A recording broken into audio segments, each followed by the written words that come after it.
سیدی، آج کا مسلمان کس طرح جدید دور کے تقاضوں کے ساتھ ہم آہنگ رہتے ہوئے اپنی شناخت اور اپنے نبی کریم صلی اللہ تعالی علیہ وآلہ وصحبہ وسلم کی سنت پر بغیر کسی جھجک کے قائم رہ سکتا ہے، اور ہم سماجی دباؤ کے باوجود اپنے اسلام پر فخر کرتے ہوئے ایک جدید اور فائدہ مند زندگی کیسے گزاریں؟ ہماری رہنمائی فرمائیں۔ اللہ پاک آپ کو جزائے خیر دے۔ اے آئی کو ایک ہی سوال آتا ہے، گھما پھرا کے ایک ہی مضمون اے آئی بیان کر رہا ہوتا ہے۔ اور یہ بتا دوں، یہ عرب لوگ جو ہے نا، ایسا نہیں کہ سب کی داڑھی چھوٹی ہو۔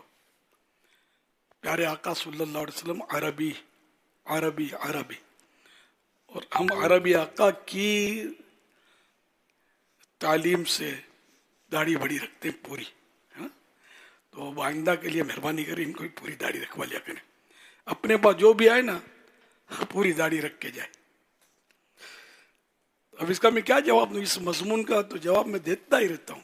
اب گھوم پھر کر ایک ہی سوال، مجھے یہ لائیو بولنا نہیں چاہیے لیکن مجبور ہو جاتا ہوں، معاف کیجیے گا۔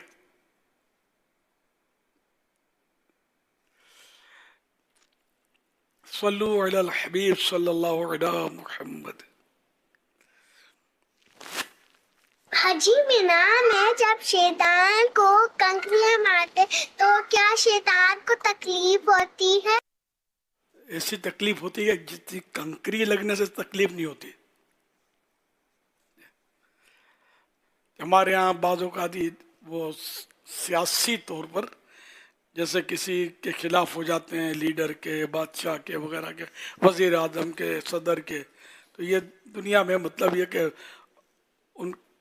ان کا پتلا بنا کر اس کو جوتے مارتے ہیں، گندے انڈے پھینکتے ہیں۔ حالانکہ اس کو چوٹ نہیں آتی، ایسی چوٹ آتی ہے کہ سیٹ ہل جاتی ہے یا پلٹ جاتی ہے، الٹ جاتی ہے۔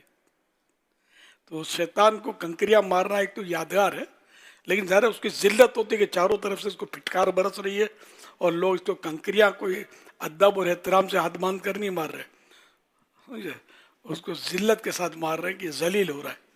تو یوں اس کو تکلیف جو ہے نا بہت زیادہ ہوتی ہے۔ صلو علی الحبیب صلی اللہ علیہ محمد۔